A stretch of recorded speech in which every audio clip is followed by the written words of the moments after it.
Hi, my name is Emma. I am looking for a very special person in my life. I've been through it all. I've been dating for way too long. I've been with men and women. Tried that, didn't work out. So I'm done playing the dating game. I just want someone who is going to be the perfect person for me, and I'm not getting any younger. I just want happiness and love to have a family. So I'm just giving this another shot, and I'm hoping that special person is out there for me so we can make each other happy and give each other good lives.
Ta-da!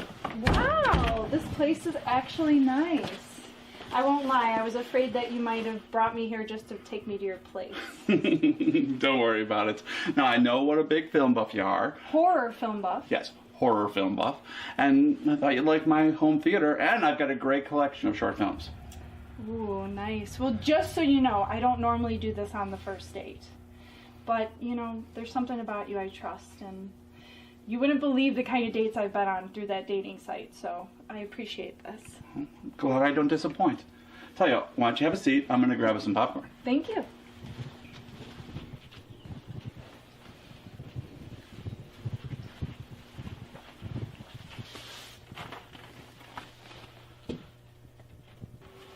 Thank you.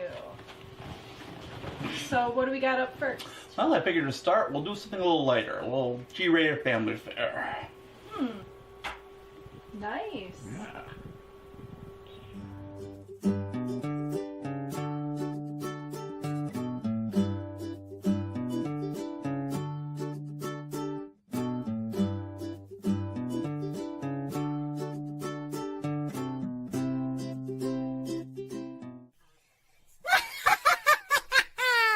Welcome, boys and girls, to this week's episode of Miss Catonic's Reading Room, where we tell you to open a book. What have you got to lose other than your soul? following along at home this week, we're reading Doll Hairs. And remember, when you hear this tone,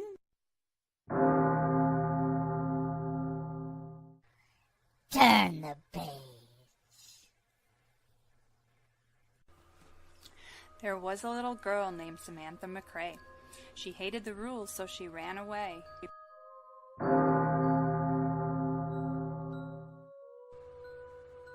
There was a little doll named Little Miss Beth.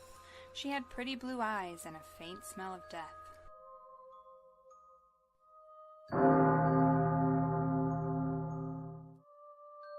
Samantha had no idea where to go. She just wanted a place to get out of the snow.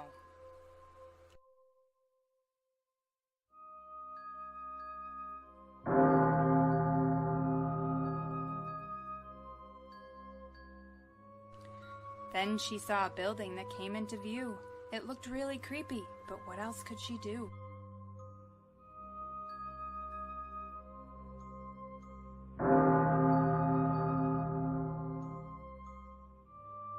It had a roof made of wood and walls made of bricks. It seemed like a place where junkies get their fix.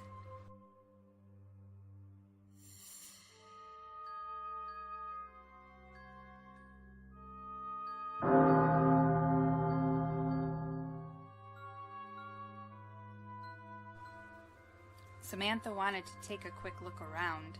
Beer cans, condoms, and needles littered the ground.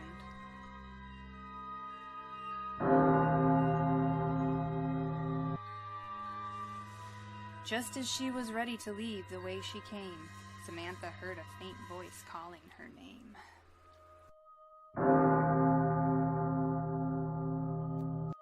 That's when she found her, that little Miss Beth, with her pretty blue eyes and her faint smell of death.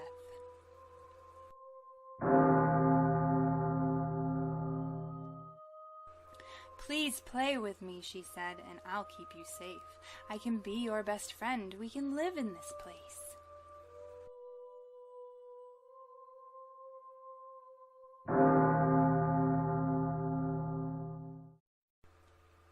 They had a tea party like princesses plan, ignoring that her cup was just an old beer can.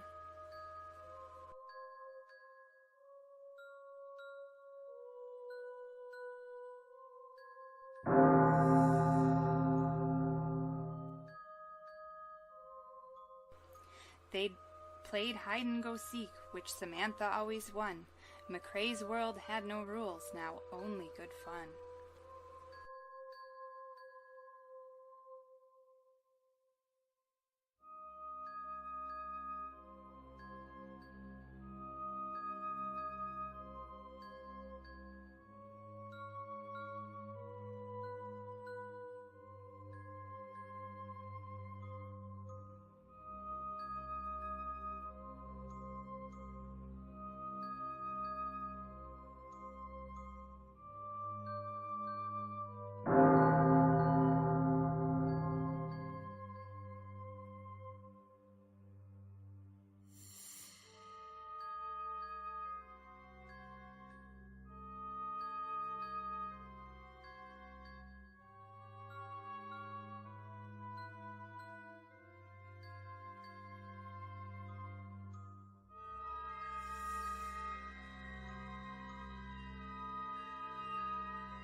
Samantha ran down the hall and into the light.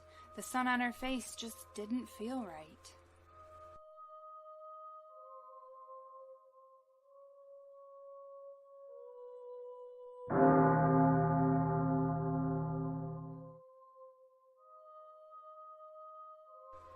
The cement pipes were used by those two for a wonderful game of peekaboo.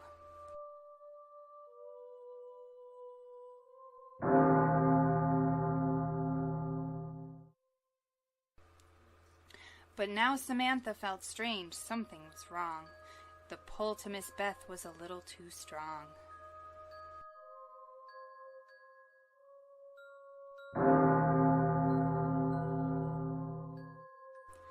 Her skin became pale. Her brain began to hurt.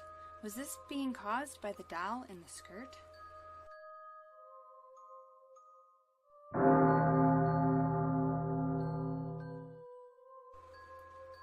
Samantha thought the only way to stop feeling sick was to smash little Miss Beth's face with a brick.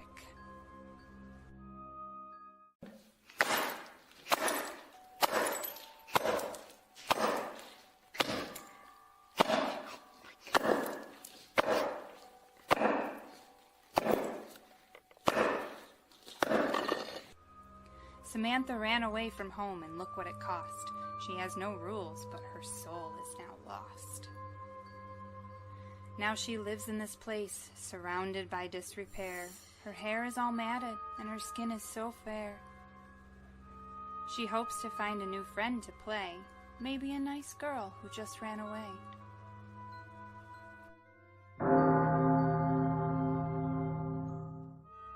Maybe it's you. You can go there and see.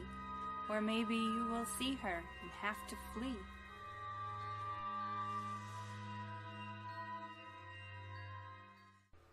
There was a little girl named Samantha McRae. She hated the rules, so she ran away. There was a little doll named Little Miss Beth. She had pretty blue eyes and a faint smell of death.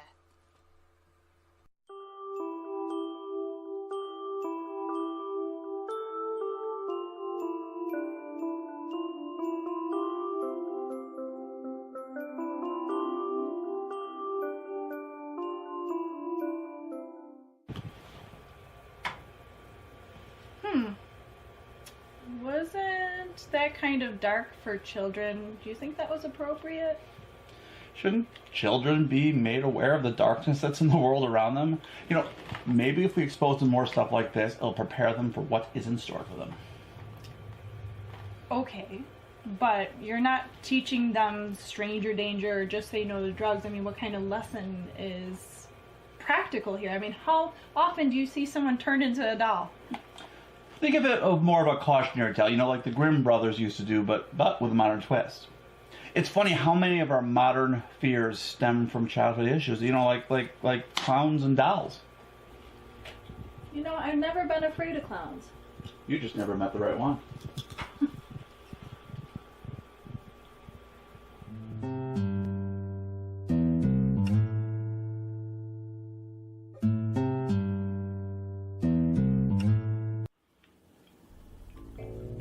Hey dude, there's a new haunted house attraction in town. It's only like $10 a head. Do you want to go? I don't believe in ghosts, dude. Well, you don't have to believe in ghosts to enjoy a haunted house. Kinda do. Yeah, you kind of fucking don't. You're playing a fucking game right now where you're shooting a bunch of fucking aliens and you're wearing... But I'm not like you where I think the aliens are real and gonna come out of the TV or something. Like all your conspiracy theories and stuff. Oh my god. Just because it's proven by the government that chemtrails are real doesn't fucking mean the aliens aren't real. I do not want to go to this stupid haunted house. Oh my god. Whatever, man. Do you want to hear something that's actually scary? Sure. Alright. So the story goes is that there's this clown. His name is Sacco. Sacco the clown.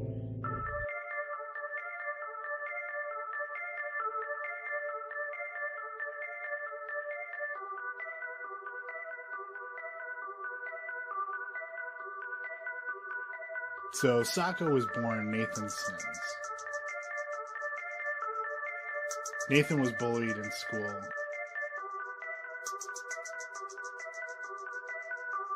I would go home and his parents would never notice he was around. One year they hired a birthday clown for his birthday, and since no one else showed up, the clown was the only one to spend the birthday with him. From that point, Nathan knew what he wanted to be.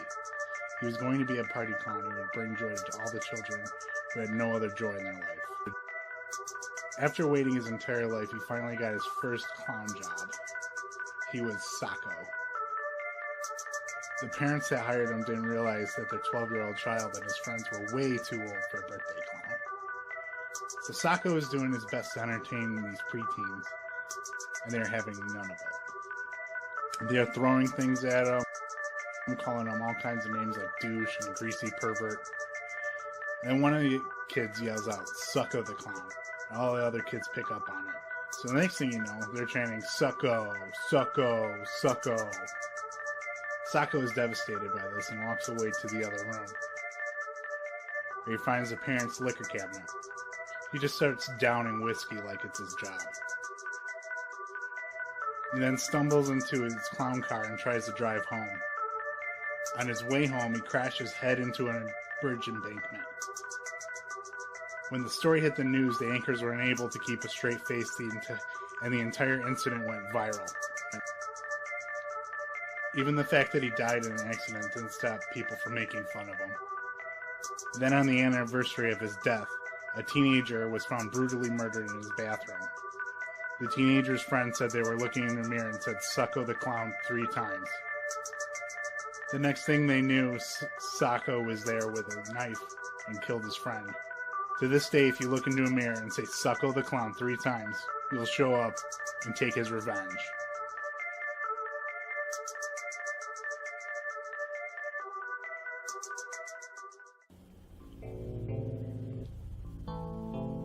You do not actually believe that. I swear to God.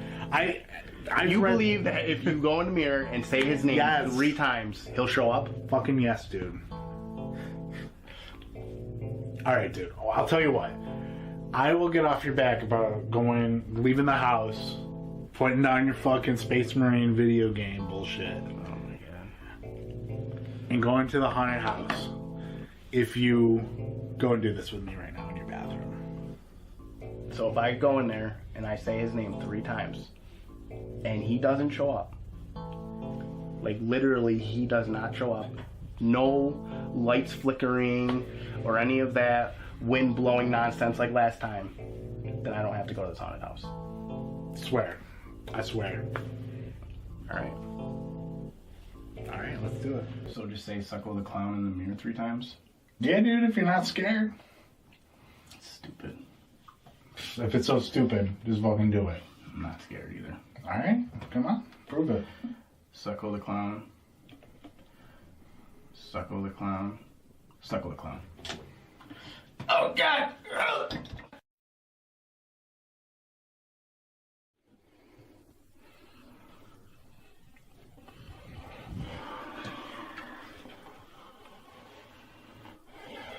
It's Sacco. Fucking Sacco.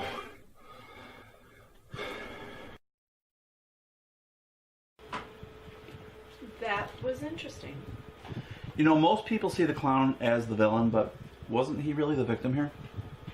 First society, then his parents, and then the children he wanted nothing more than to entertain. Now he's forced into an existence where he has to show up whenever beckoned. I guess I didn't see it that way. What a tragedy. Well, I don't suppose you have any horror/love stories? I do have a story. I do have a beautiful story about love that can't be stopped.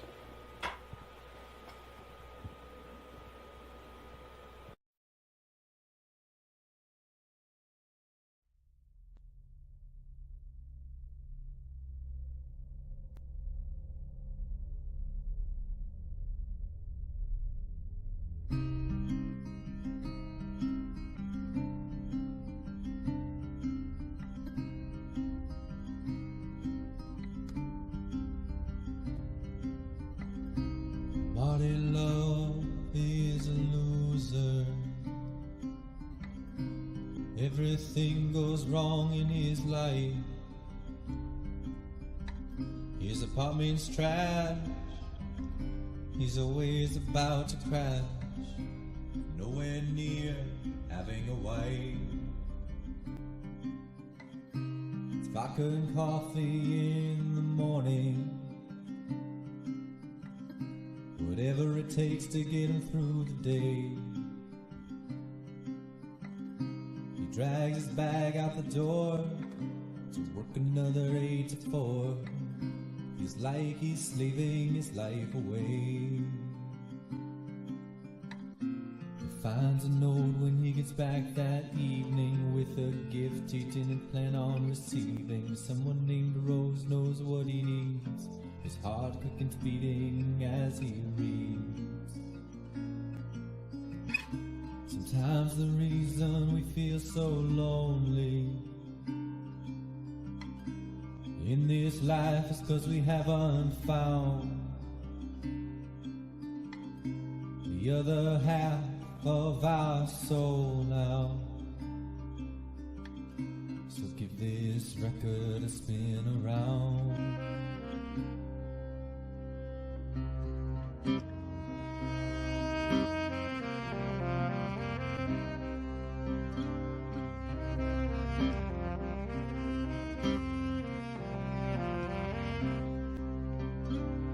Record turns, the ghost of Rose appears, swaying to the music like it's all that she can hear.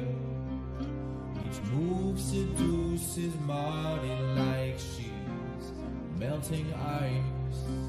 She motions to the bedroom, Marty doesn't think twice.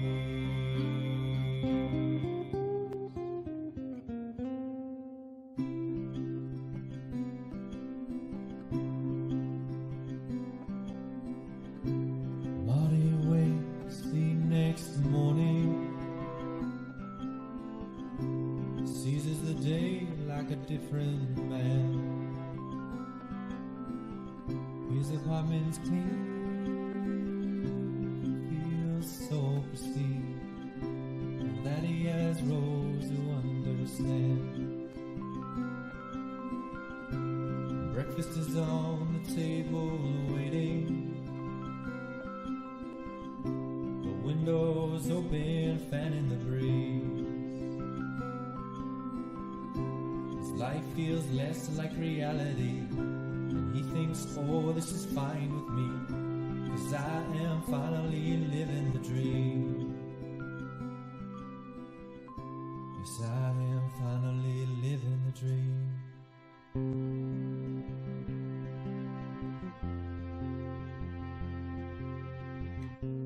Marty heads to working on his way home. Stops to celebrate this life he owns. Runs into his friend as she walks in. Seems to catch up about how things have been. He thinks of Rose as he grabs his plate. Feels a little guilty for making her wait. She won't mind that he'll be late.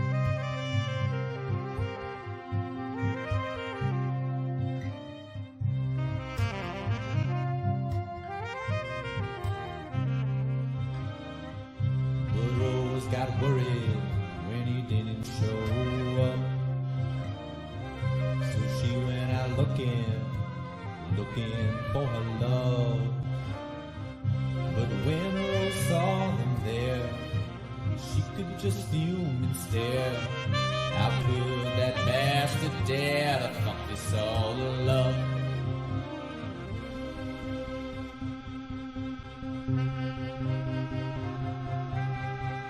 When Marty gets home, his place is a mess.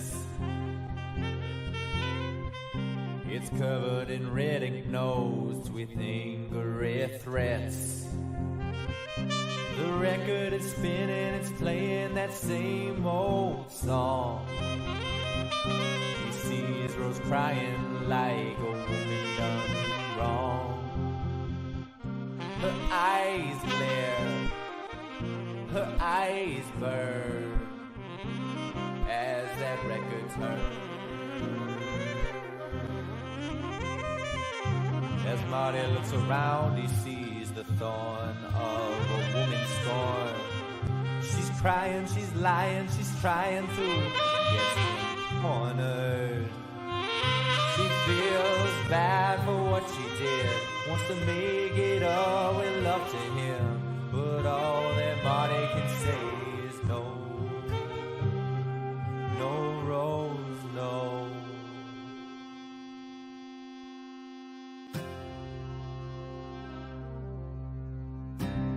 decides to destroy the record and let this new life drop. So the maniacal musical madness will finally stop.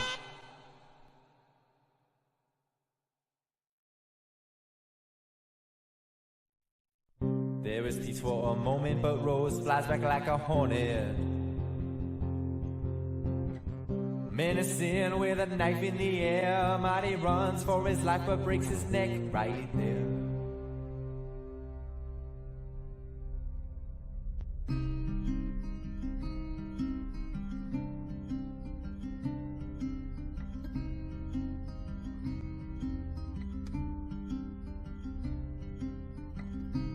Marty rises from his resting place to see an old familiar scene,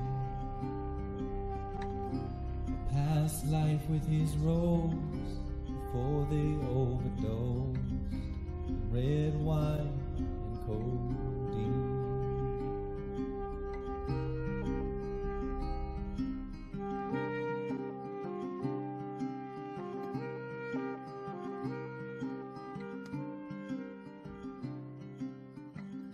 Cause dying together seems so much better. And dying together seems so much better. Oh, than living alone.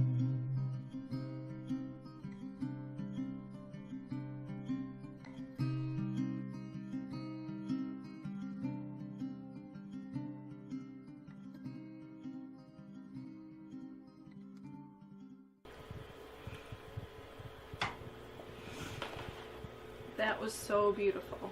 I mean, they had a love that even death couldn't stop. You know, sometimes a love can be too strong. When that happens, it becomes an obsession. And that is a special kind of love.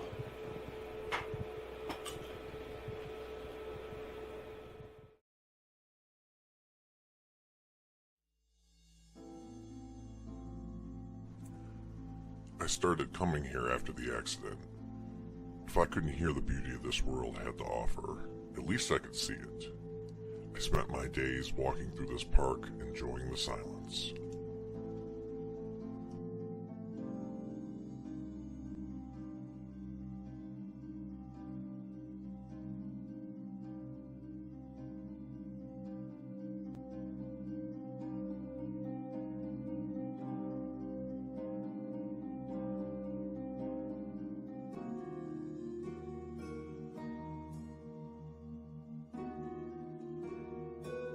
It took a while getting used to my soundproof cage of deafness. Months of counseling and recovery stretched on for what seemed like an eternity. Sign language and lip reading were little comforts within depression's cruel embrace. That's when she entered my world.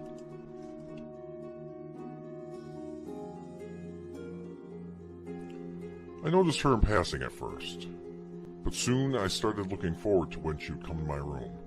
She was an aide, helping to change my bandages and linens. It was because of her that my eternity became bearable. I could no longer hear, but her smile was a symphony, and her touch would make a chorus of angels weep.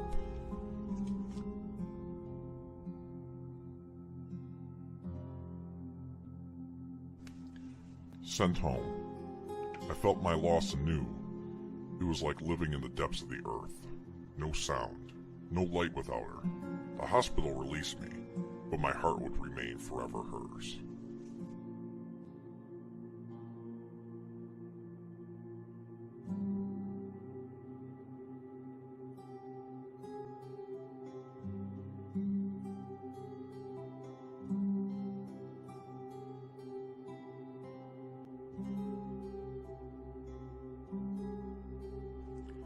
She was my savior, my goddess, and every goddess needs her shrine. Perhaps one day she will see it and she will love me.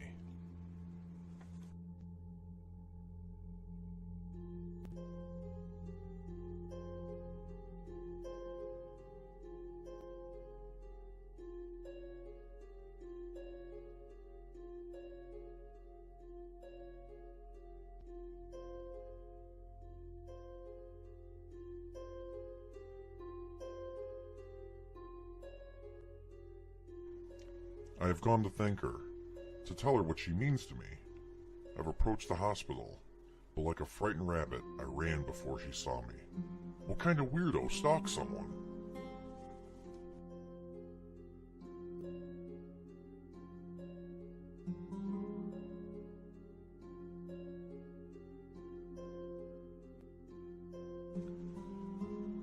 I followed her here. She likes to come here every day after work. It's not stalking if we visit the same public park, is it?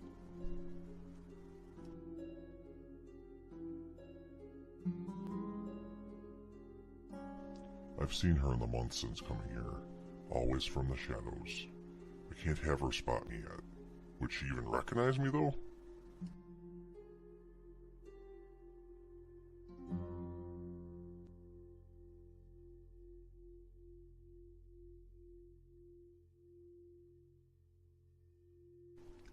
Her kindness radiates through her like the warmth of the sun. As she passes, I see men turn and leer, their filthy intentions plain on their faces. She greets them all with a wave and a smile, oblivious to their intended cruelty.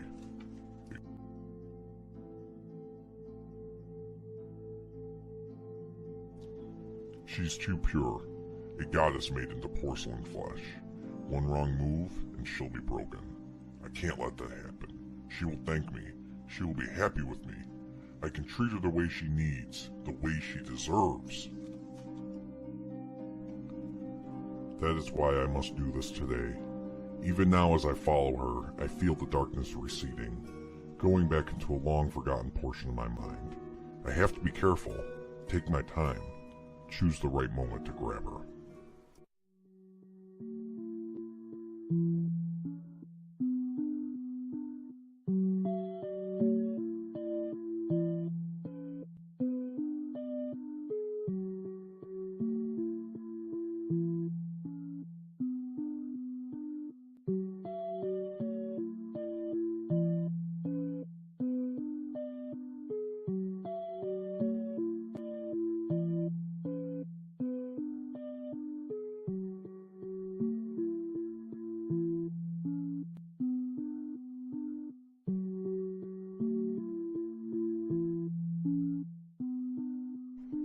This might be the opportunity that I need. The tunnels under this bridge are pretty secluded.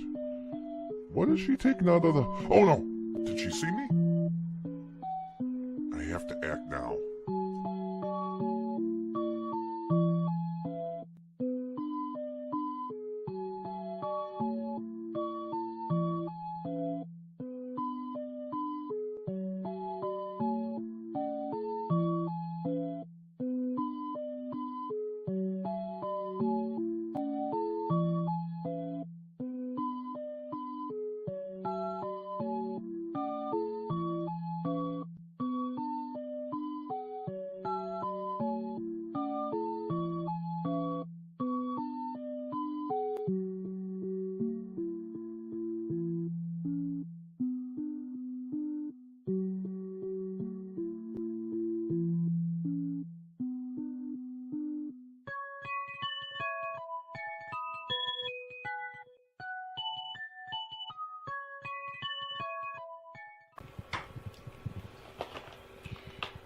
I wouldn't consider that love. He tried to kidnap her. He was misguided on how to show it, but it was still love. If you say so. It just consumed him as all, and then so did the creature in the forest. You know, many people think that love is just a chemical reaction in your brain. The same chemical reaction that makes you question everything that you thought was once love. Now, I myself think that the loss of love that was once there is the most tragic story of all. Aww.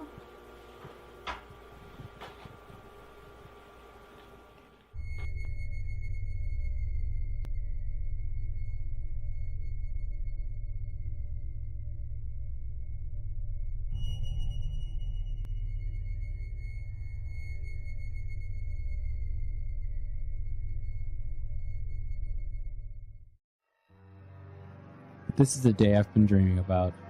Living off the grid away from all the hatred and insanity that this world seems to have embraced. The only thing that makes this day better than my dreams is that I'm here with the woman that I love. Together, we can start our lives on our terms, not what was dictated by society.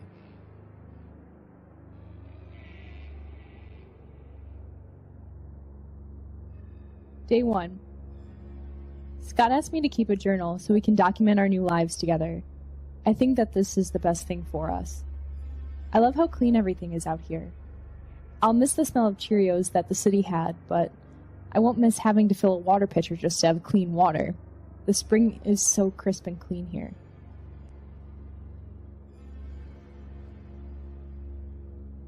Day 5. I'm surprised at how little I miss about our old lives. There are times I do miss our friends and family, but I'm comforted in knowing that I can go and visit them whenever I want. Scott told me that I should wait until we've been here for a while before we invite anyone over, just to make sure we're acclimating to our new lives.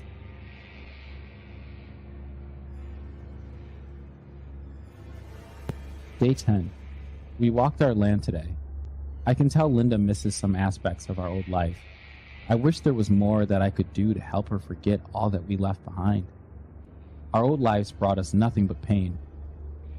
I would give anything to make sure she never feels that pain again.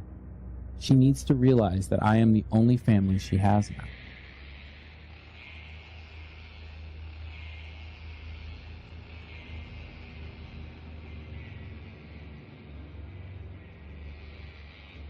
Day 23.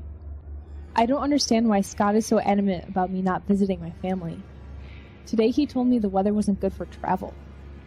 I know my parents weren't his biggest fans, but they came around. How will they ever make it up to him if he refuses to see them?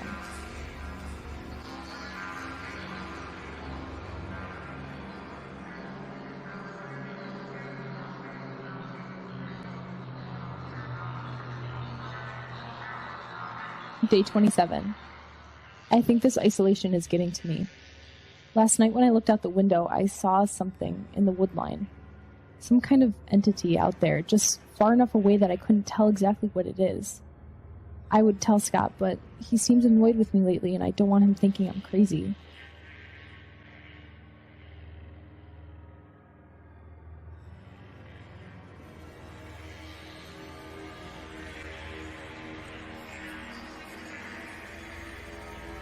Day 27. I think it is time I told Linda the truth. I have tried to let her work it all out on her own time. I thought by now she would have accepted that I am all she has left. She refuses to let go of the past and embrace what her life is now. She seems to be getting worse. Last night, she got spooked by something outside the window. I asked her what she saw, but she told me it was nothing.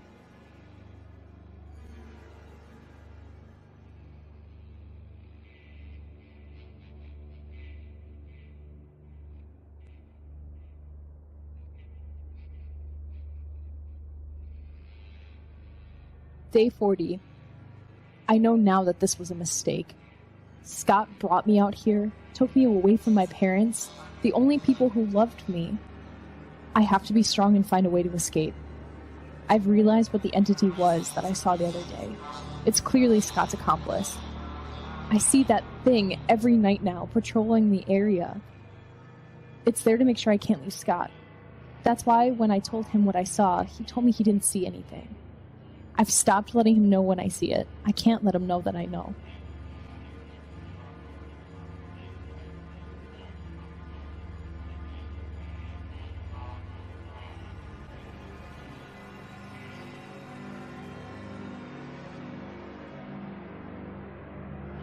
Day 45. I've begun hoarding away food. Once I think I have enough supplies to make my escape, I'll do so. Scott's watchdog, the thing out in the woods, it's been getting braver.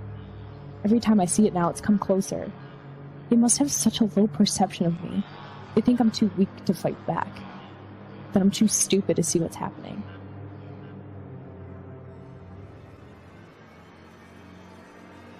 Day 50. I'm worried about Linda. She has been acting so distant. I hope she realizes how much I love her and how all of this is for her. I found a bag filled with food today that she had been hiding. When I asked her about it, she had a meltdown. She kept saying something about me and my friend. I think she's had a break. Maybe it's time I told her the truth. It has to be better than this.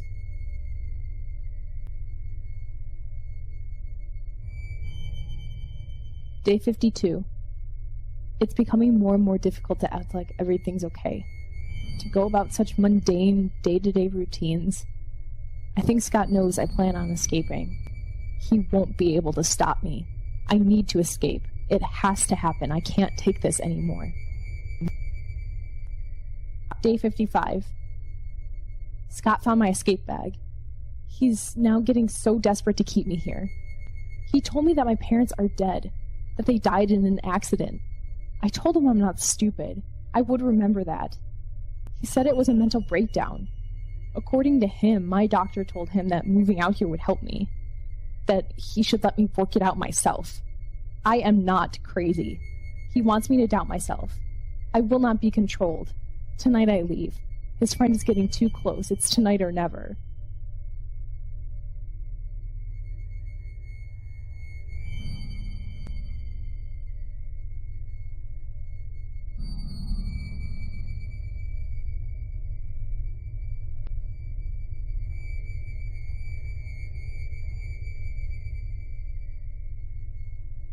Agent Bidwater, Government Journal entry. The experiment was a success. Adding the agent to the water supply increased paranoia in the residents, turning them against each other. I was able to attain all the information necessary to begin using the agent against foreign governments. A cleanup team has been dispatched to round up the female and destroy all evidence. When we win the war, they will be the first unsung heroes. Like the first monkeys shot into space, they will usher in a new era.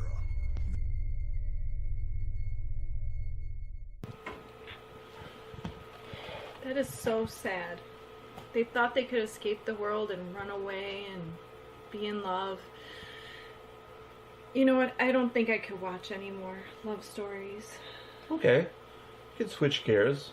How about a classic superhero tale? Hey, have you ever heard of Johnny Justice? No.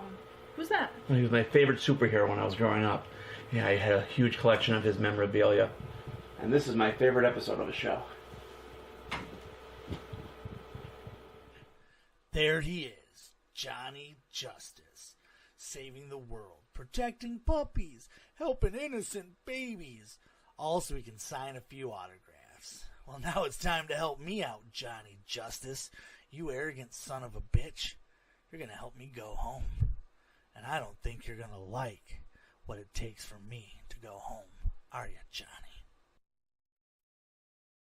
Remember, ladies, you can take justice in your own hands.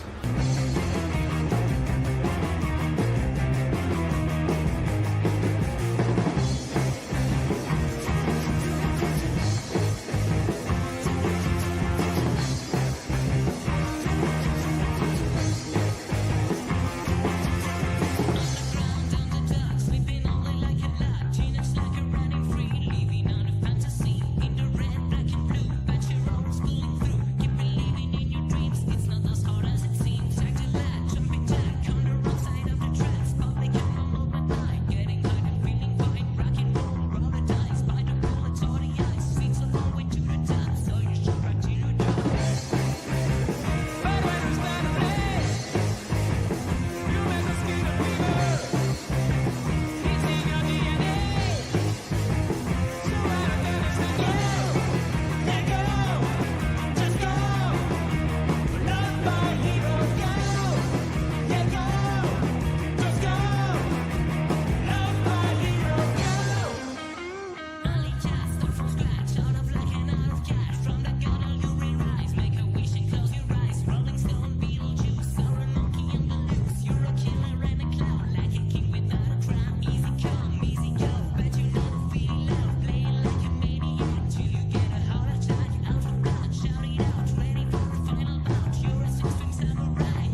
last we left our valiant hero, he was in the clutches of the foul fiend, Dr. Devastation.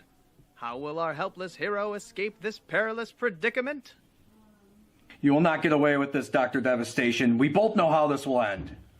My name is Kevin. What? My name is Kevin. You know, I saved you for last because you're retired and I didn't think I'd have to kill you. But obviously, I need to kill you to make it stop. You don't win this, Devastation. I'm the what the f***? I'm the hero. I'm supposed to win, not you. I need you to listen. I need you to focus on my words because I'm not a bad guy. This is not my fault. What I do because I have to.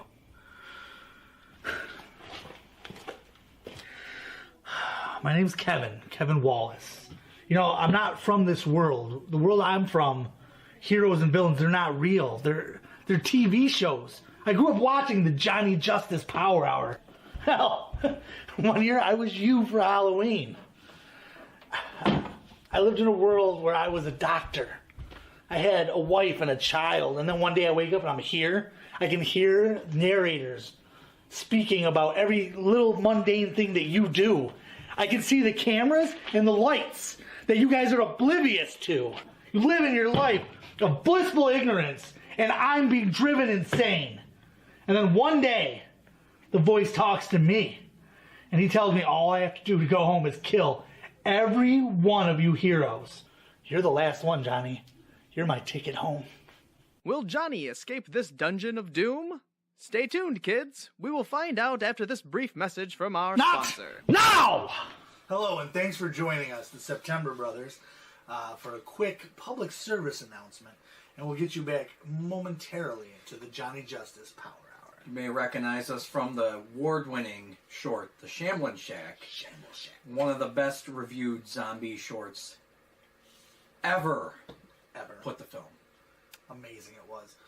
And that brings us to what we're hoping to reach out to you. There's a group of people in this world that they need your help. They need your support. They're independent filmmakers. You see, big Hollywood budgets are everywhere. None of them are given to these amazing talents that can bring you such awesome films as The First Date. That patent pending. It's First Date based on a true story. But I mean, they're living there with micro budgets. I mean, a couple dollars and that's it. They're trying to bring you entertainment. It's micro budget. But you can help. You can support your local independent filmmakers, and you can bring such amazing things to you. I just don't even know how else to tell you guys what you can do for this community. You could be handing them cash right there, firm handshake and a pat on the ass. And then more money. Accept that. Support these local filmmakers. Do your part. Do your part. It's important to bring the arts and entertainment home, and only you can do it for just pennies a day. A lot of pennies a day, like thousands and thousands of pennies a day. You know what? Just a couple of $1,000 a day, if you would. Just you too can support it, and when you do this, when you make this donation, when you make this pledge, you can get sent, a picture of the director that you're supporting. A letter, lovely handwritten letter from him. Probably gonna be a lot of swearing in there because cuss like sailors. We're a hardy bunch. Like if the only thing the letter says to us says send nudes, send you nudes. That might be what it says. We don't know. I'm about sending nudes. Sending the nudes. All right. I guess back to your show. You don't even notice that, do you? My life freezes for 2 minutes at a time for these fucking commercials, and you don't even notice. They were a pain on my world having to sit through them. But here, it's worse. You don't understand the pain. That's why I have to do this. That's why I have no choice but to kill you.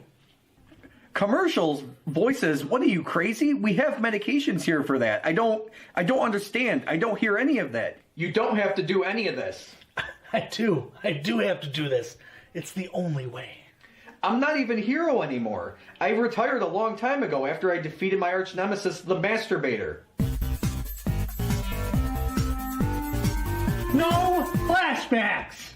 I don't have the time. This has to end now. I'm so tired of hearing the voices. I'm sick of being the only person on this miserable planet that sees past the veil. That's all the time we have this week, boys and girls. Tune in next week to see our... No! This ends now!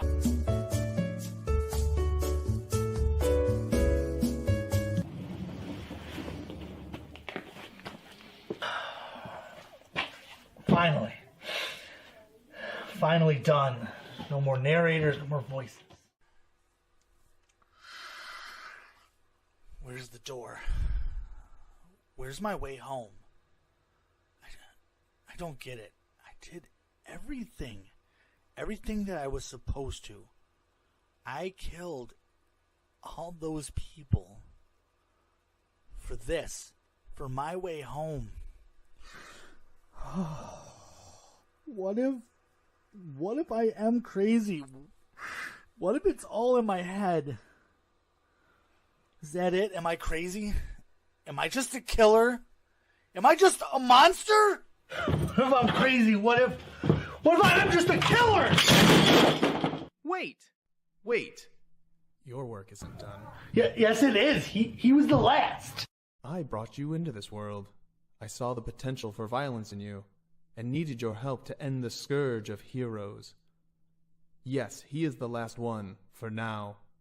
But there will be more. Someone will take their place. Then you can teach them the lesson as well. In the meantime, you can rule this world. You could be their god, and I your boss. No, I'm done with this. I'm not your pawn. Yes, you are. Make no mistake.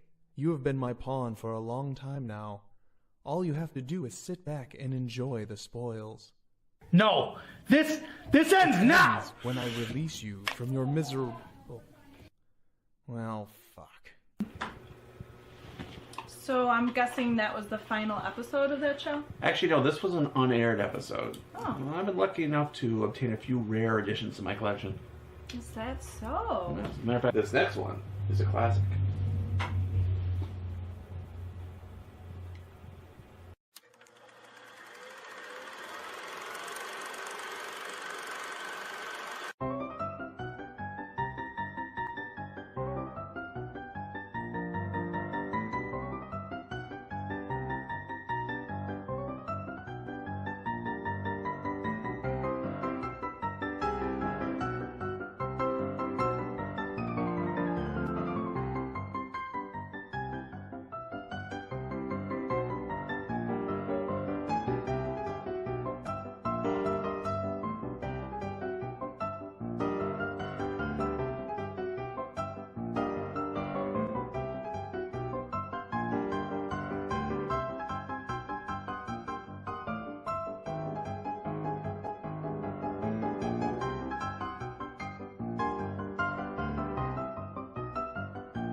But when I think of classic, I think of a bunch of people stuck in a creepy house.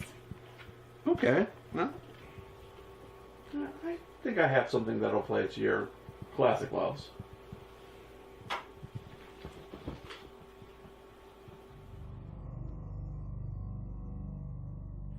Denizen Nefarious.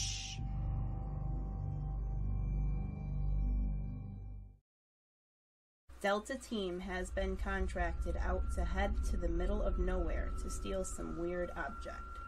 Normally we would not take such a weird contract, but under the circumstances, the client was very persuasive. Whatever the object it was, very important to our client, but that didn't matter to me. All I cared about was the number of zeros on the contract. I set off a couple of hours to case the place before my partner shows up to finish the job. The only information I was given was the owner of the house was a weird loner inventor who luckily has not been seen for weeks. Some people even think he died. How easy is that? Steal from a dead guy's barn. Oh, how wrong we were.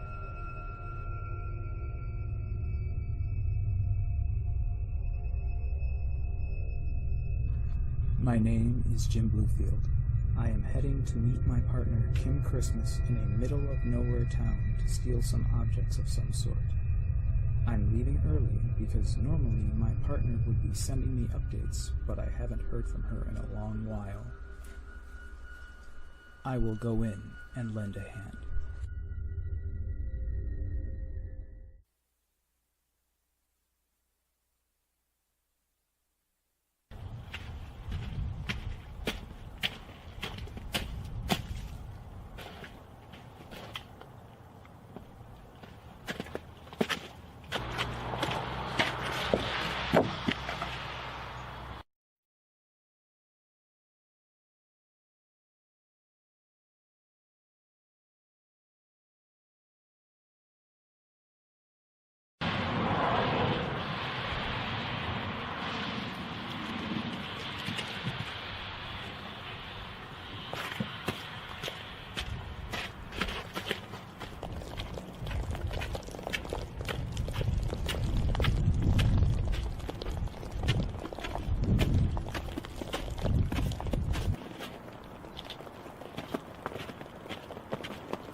That felt really familiar. You know, I had a great time tonight. I never thought I'd have such a good time on a first date, coming from a dating website. Thank you. I really should get going though. It's getting late, so... Okay, but I have one more film I want you to watch.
What the hell?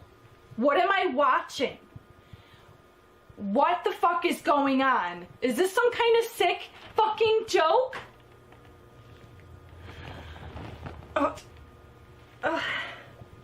What is going on? Why do I feel this way? Looks like what I put in the popcorn is finally kicking in. You know, they always tell girls that they should pour their own drinks, but they never tell them about things like popcorn. Well, I guess now you know. You see, I'm a collector of sorts. Every film that you watched, that's a soul that's in my collection. Each one of them was obsessed with something. I mean, maybe it was a record, or science, or going home, or some little trinket. Their obsession called to me. I can hear it. And that call from their soul, well, that becomes my obsession. What does that have to do with me? Because you're obsessed too. You're obsessed with finding the perfect person. You go out to all these clubs, you go on dating sites, you ask all of your friends to set you up just to find the perfect person. Oh, I can hear it. Even now, your obsession cries out to me. It drowns out everything else in the world. But no longer. Because I am the perfect man for you. I love you, even for all your imperfections. And I never plan to let you go. Now, just one goodnight kiss, and I'll send you off to join my menagerie.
down there.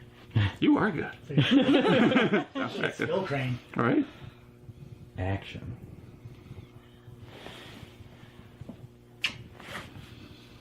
That was a terrible game. Ah!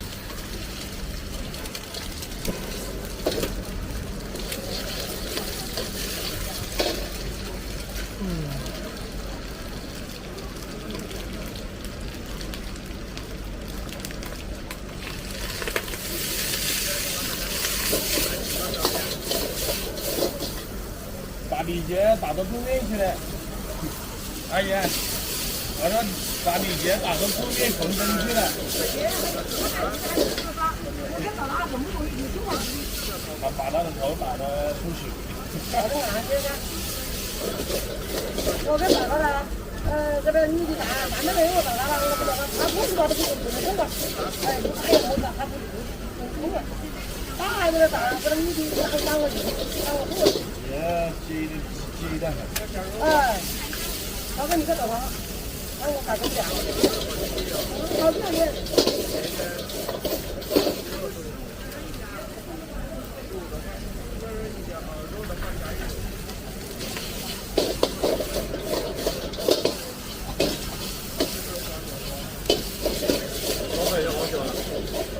可以炒啊，我腌很久了，炒一个，好，要辣椒不？啊。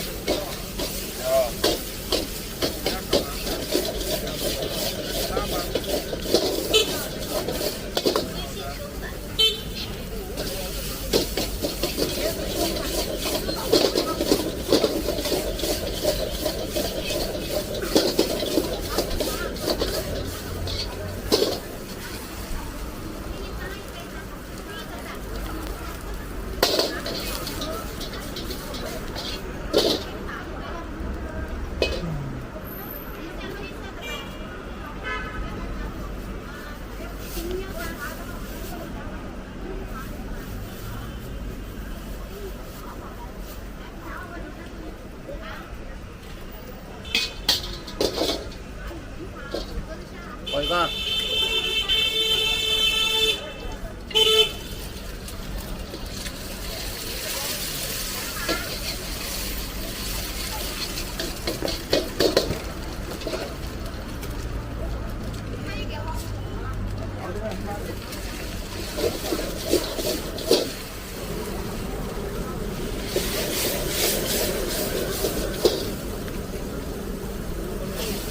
这个是谁的？我的。多少钱？10块钱。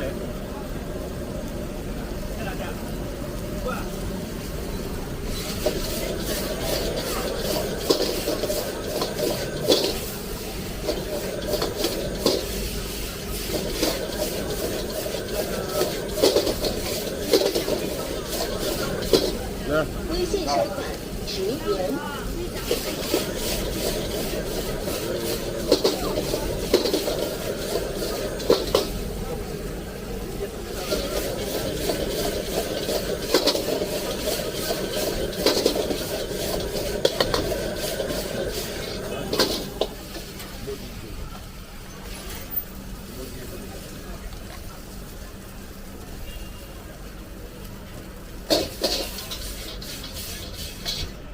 对呀，把这个盘子拿点5块子。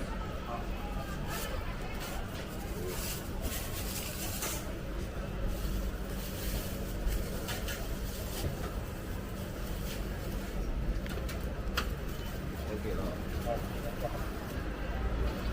给了，7粉丝了。嗯。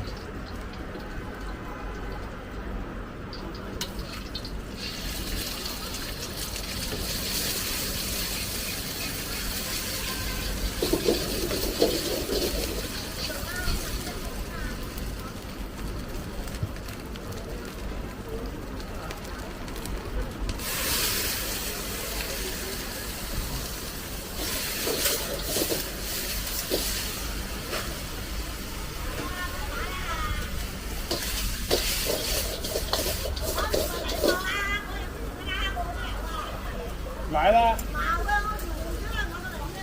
哦，来了你干啥来？我胖子。老师嘞，我快点把你载到这里，不等你。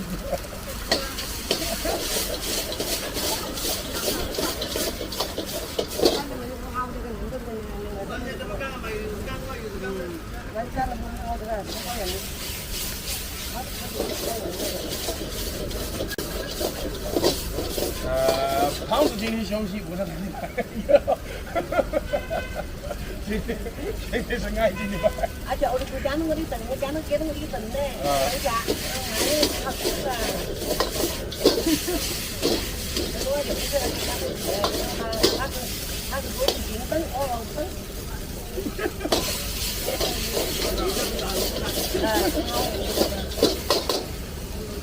那个不干，你看那个不好的，对，他不干嘛，不打人。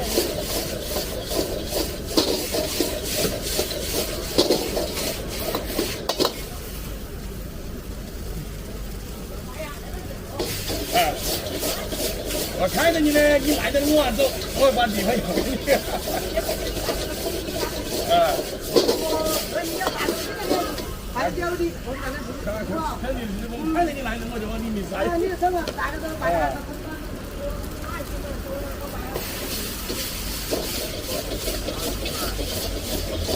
阿姨上去，看着阿姨来了，我们就往回走了，咱们就进去。